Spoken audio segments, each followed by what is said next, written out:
사도신경으로 신앙 고백하겠습니다. 나는 전능하신 아버지 하나님, 천지의 창조주를 믿습니다. 나는 그의 유일하신 아들, 우리 주 예수 그리스도를 믿습니다. 그는 성령으로 잉태되어 동정녀 마리아에게서 나시고 본디오 빌라도에게 고난을 받아 십자가에 못 박혀 죽으시고 장사된 지 사흘 만에 죽은 자 가운데서 다시 살아나셨으며 하늘에 오르시어 전능하신 아버지 하나님 우편에 앉아 계시다가 거기로부터 살아있는 자와 죽은 자를 심판하러 오십니다. 나는 성령을 믿으며 거룩한 공교회와 성도의 교제와 죄를 용서받는 것과 몸의 부활과 영생을 믿습니다. 아멘.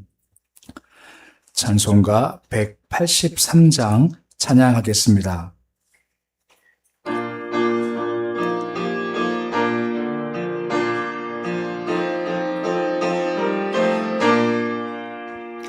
빈들의 마른 풀같이 시들은 나의 영혼 주님이 약속한 성령 간절히 기다리네 가물음의 마른 땅에 단비를 내리시듯 성령의 단비를 부어 새 생명 주옵소서 반가운 빗소리 들려 산천이 춤을 추네 봄비로 내리는 성령 내게도 주옵소서 가물음의 마른 땅에 단비를 내리시듯 성령의 단비를 부어 새 생명 주옵소서 절 따라 우로를 내려 조목이 무성하니 갈급한 내 심령 위에 성령을 부소서 가물음의 마른 땅에 단비를 내리시듯 성령의 단비를 부어 새 생명 주옵소서 잠드신 사랑의 언약 어길 수 있사오랴 오늘의 급족한 은혜 주실 줄 믿습니다 가물음의 마른 땅에 단비를 내리시듯 성령의 단비를 부어 새 생명 주옵소서 아멘.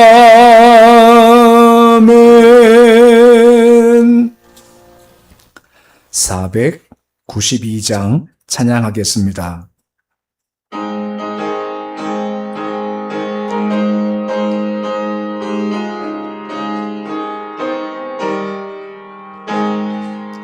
잠시 세상에 내가 살면서 항상 찬송 부르다가 날이 저물어라 하시며 영광 중에 나가리 열린 천국문 내가 들어가 세상 짐을 내려놓고 빛난 면류관 받아 쓰고서 주와 함께 길이 살리 눈물 골짜기 더듬으면서 나의 갈 길 다간 후에 주의 품 안에 내가 안기어 영원토록 살리로다 열린 천국문 내가 들어가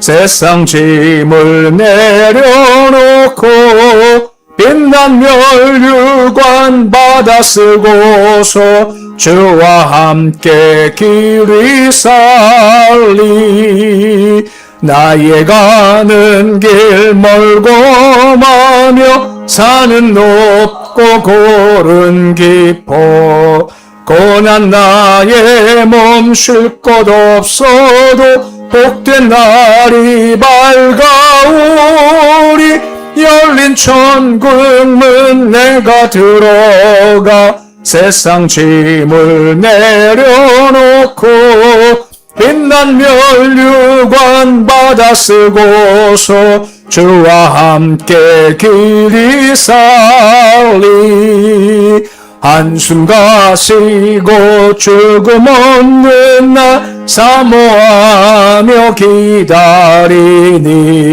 내가 그리던 주를 배울 때 나의 기쁨 넘치리라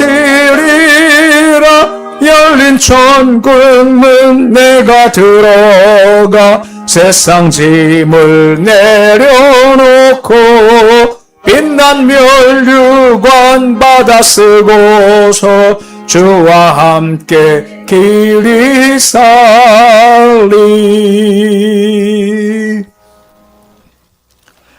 오늘 말씀은 요엘서 1장 1절에서 4절까지의 말씀입니다.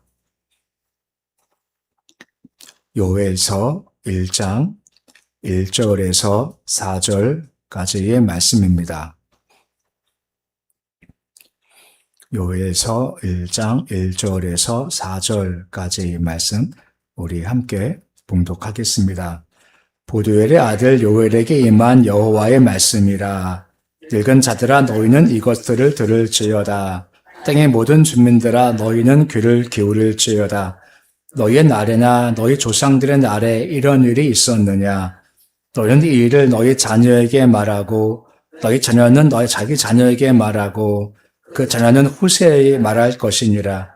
팥중이가 남긴 것은 메뚜기가 먹고 메뚜기가 남긴 것은 느치가 먹고 느치가 남긴 것을 황충이 먹었도다. 아멘. 요엘서의 말씀을 보는데 요엘서는 당시 남유다에 있었던 큰 피해를 일으켰던 메뚜기 재앙 또 한 가지가 가뭄 재앙에 대한 묘사를 하면서 이게 장차 임할 여호와의 날의 예표다. 그러기에 남자 백성들이 이것을 인식하고 삶을 돌아보고 회개할 것을 이제 권유하기 위해서 쓴 것이 바로 요엘서의 말씀의 내용입니다. 1절에 보시면 요엘에게 임한 여호와의 말씀이니라 라고 시작이 되고 있습니다. 요엘 뜻이 뭐냐면 여호와는 하나님이시다라는 것이 요엘의 뜻입니다. 그가 보드의 아들이었다 하는 것만 언급되어 있고 사실 다른 요엘이 어떤 가문이고 어떤 사람이고 하는 인적사항, 생활 모습에 대한 기록은 요엘서도 없고 다른 책에도 정확히 나와 있지를 않아서 그가 누구인가를 밝히는 것은 쉽지가 않습니다. 대략 이제 요엘서 말씀을 전체를 봤었을 때 그가 예루살렘에 거주했고 그곳 중심으로 해서 활동했구나 하는 것만 좀 일치가 되죠. 그래도 주석가들이 이런저런 연구를 하면서 전 생각한 것이 뭐냐면 다른 선지자 도입 부분과 말씀했습니다만 그가 어떤 시대인지 알 수 없지만 보통 그가 요아스 통치 초기에서 활동했을 거다라고 보고 있습니다. 요아스가 언제인가 하면 이제 아합의 아내가 이세벨이죠. 그 딸이 아달랴인데 이제 그 딸이 이제 유다 왕과 함께 혼인을 하게 됩니다. 그때 예후가 등장해서 아합을 죽이고 유다 왕도 막 죽이고 난리가 났죠. 그때 아달랴가 남은 자손을 싹 다 죽이고 자기가 이제 왕이 돼 통치를 합니다. 그때 딱 한 명 아이가 남았죠. 요아스가 한 명 간신히 여호야다의 도움을 통해서 간신히 숨김을 받게 되고 이제 후에 여호야다 중심으로 해서 아달랴를 쫓아내고 어린 요아스를 왕으로 세우게 됩니다. 이제 그때를 배경으로 한 거라는 겁니다. 그 당시 여호야다가 중심이다 보니까 이전에 있었던 것들을 다 회파시키고 정치적, 종교적 개혁을 단행할 때가 바로 그때 즈음이다 여겨지는 겁니다. 근데 그때 갑자기 메뚜기 재앙이 임했고 가뭄의 재앙이 임하게 된 겁니다. 막 혼란스러운 때가 된 거죠. 이때 요엘을 통해서 이 의미가 뭔지, 뜻이 뭔지를 밝혀줌으로써 유다 백성들이 이 고난 극복하고 주 앞에 바른 신앙을 가지기 위해서 과정을 밟아가라 하는 의미에서 말씀을 주었다라고 보통 이렇게 여겨지게 됩니다. 근데 우리가 주목할 것은 이 메뚜기 재앙이라는 것이 유다만이 아니라 팔레스타인 전체에 있었기 때문에 북쪽 이스라엘도 역시 마찬가지로 메뚜기 재앙이 있었죠. 하지만 유독 남쪽, 곧 요엘 선지자만이 이게 단순한 재앙이 아니다. 이건 장차 종말론적으로 있을 하나님의 심판의 예표다라고 그가 알고 그 말씀을 선포하기 시작을 했다는 겁니다. 두 가지가 있겠죠. 아마 여호와께서 요엘한테 특별한 계시를 주셨다라고 볼 수 있을 겁니다. 이거 이런 거다. 또 한편은 무엇인가 하면 이 요엘 같은 경우가 경고를 봤었을 때 이게 단순히 그냥 자연적 재앙이 아니고 여기 분명히 주의 뜻이 담겨있는 하나님의 메시지가 담겨있는 거다라고 알게 되어서 자기가 아는 것을 얘기했다라고 볼 수 있게 되어지는 겁니다. 그것 요엘은 영적으로 민감했기 때문에 그냥 자연현상이 아니라 영적인 의미가 있는 거야 라고 보게 되었다는 겁니다. 우리가 호세아 통해서 보았습니다만 북쪽 당시가 참 영적으로 어두운 때였지 않습니까? 영적으로 어두워져서 주께서 은혜 주시지만 그게 은혜가 은혜인지도 몰랐고 주께서 경고하시지만 경고인지도 몰랐던 어두운 때였다라고 하는 것입니다. 영적으로 못 이어지니까 은혜가 은혜인지도 모르고 경고하시지만 경고가 경고인지도 모르는 것이 그 당시 영적 분위기라면 요엘은 좀 달랐던 겁니다. 영적으로 그가 참 민감했다는 겁니다. 그래서 이게 은혜구나라고 은혜를 인정했고 또한 동시에 이것이 경고구나 하고 경고를 알았기 때문에 바른 반응을 보이게 된 겁니다. 마태복음 16장 1과 3절 말씀 보시면 예수께서 당시 바리새인한테 뭐라 말씀을 하십니까?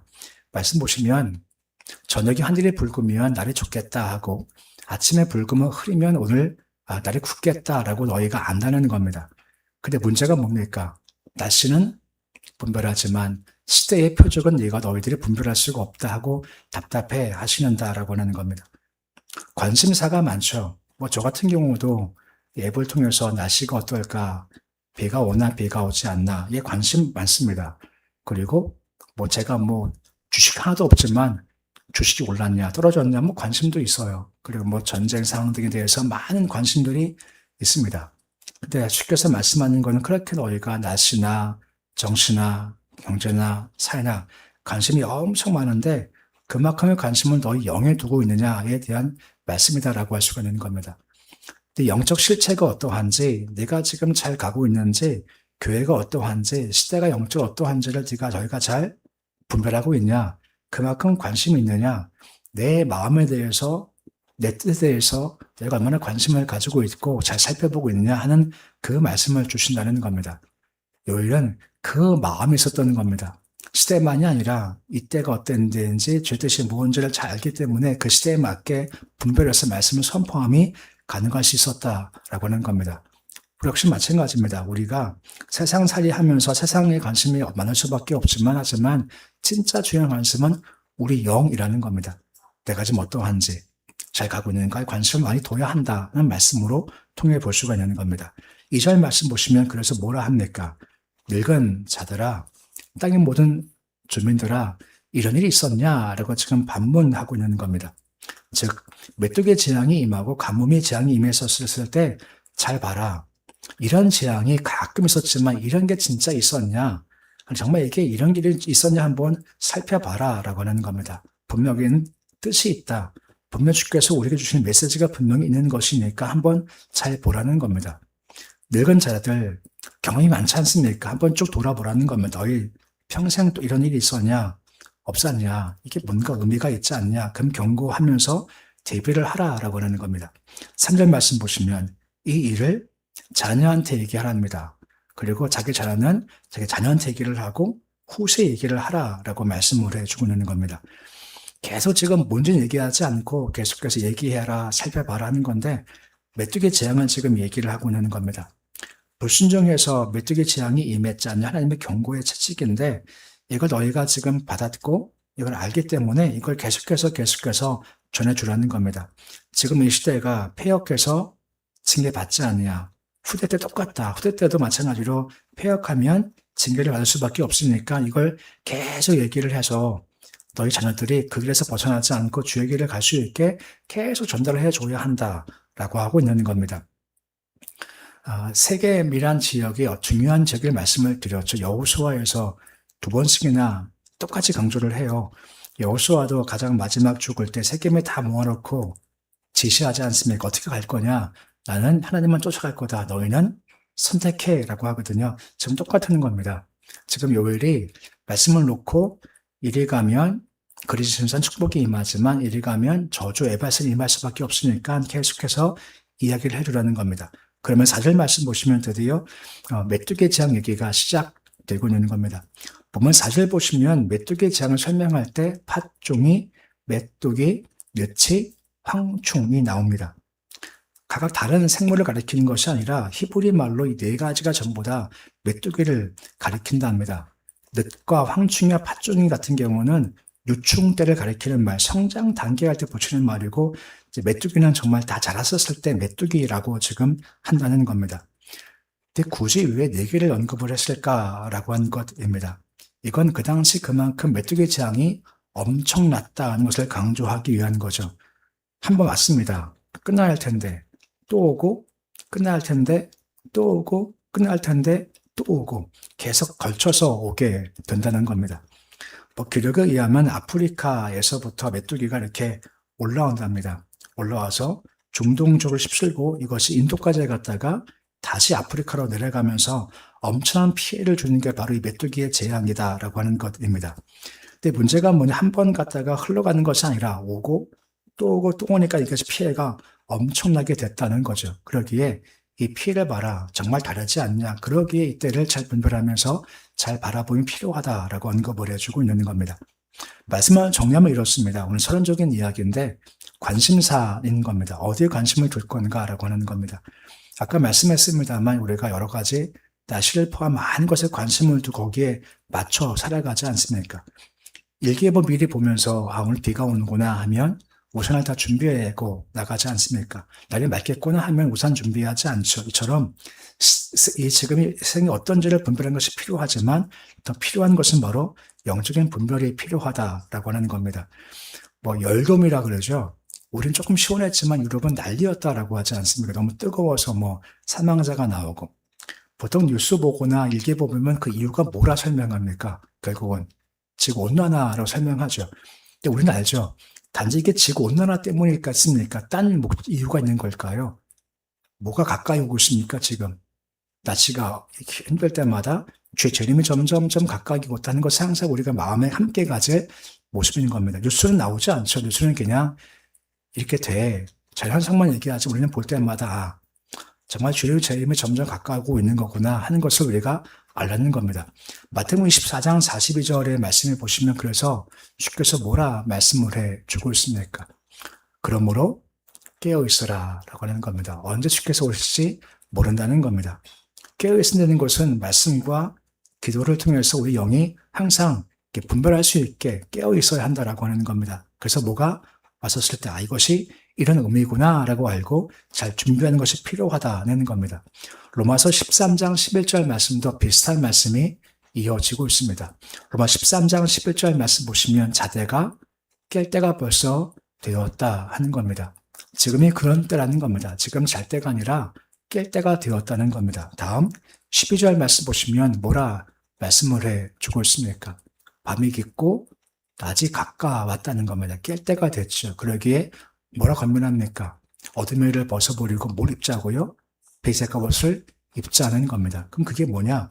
13절 말씀 보시면 계속해서 설명을 해주고 있는 겁니다. 여러분 12장, 13장, 13절인데 우리 말씀같이 읽어보시겠습니다.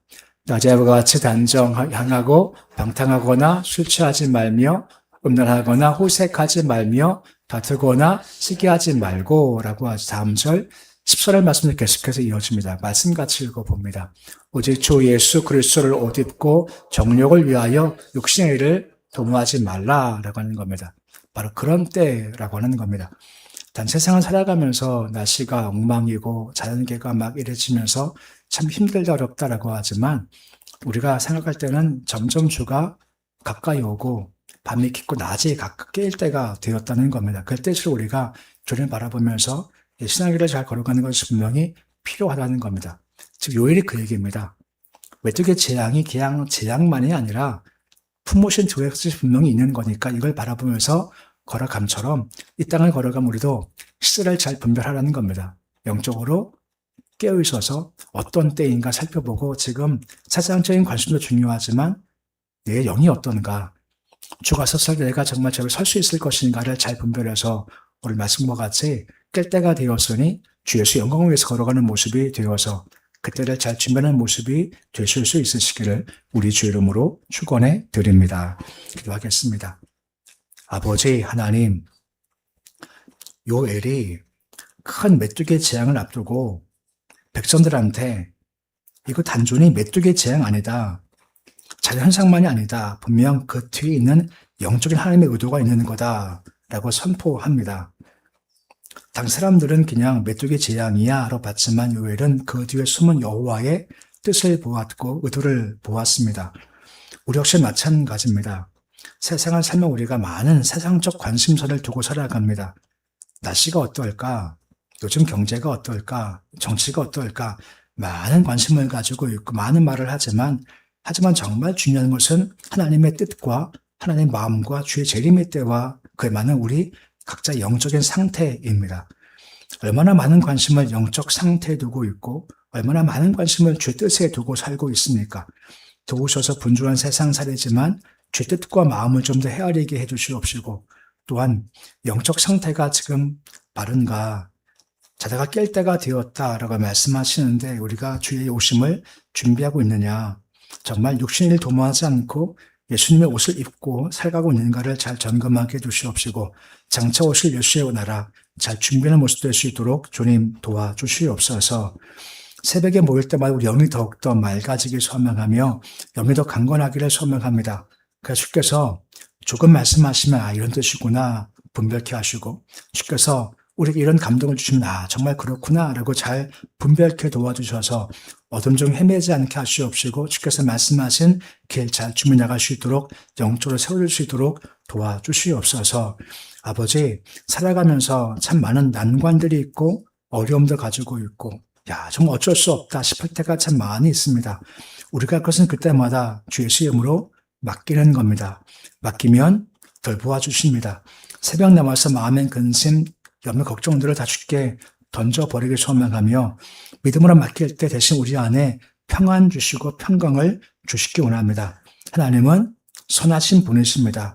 분명 선하게 이끄실 텐데 그때까지 인내하면서 잘 기도하며 버텨낼 수 있도록 주님 도와주시옵시고 그때 응답하시는 결과 또한 선하게 응답하실 주님을 바라보게 인도해 주시옵소서. 가정마다 평안 주시고 일터 기업마다 형통의 복을 더하여 주시옵소서. 자손을 기억해 주시기를 소망합니다.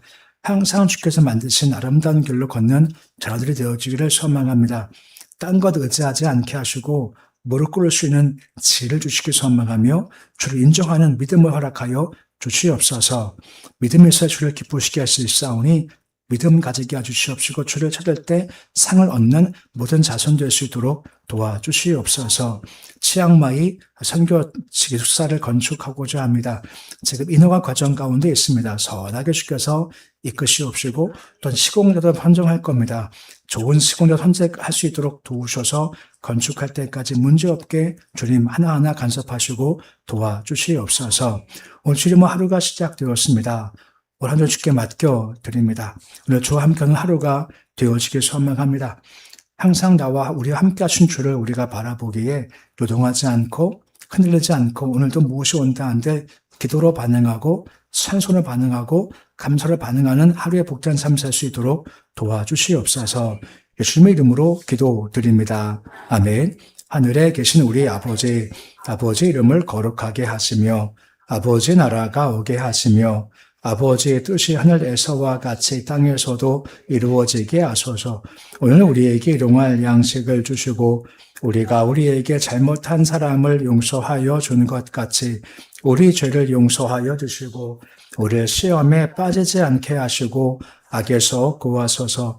나라와 권능과 영광이 영원히 아버지의 것입니다.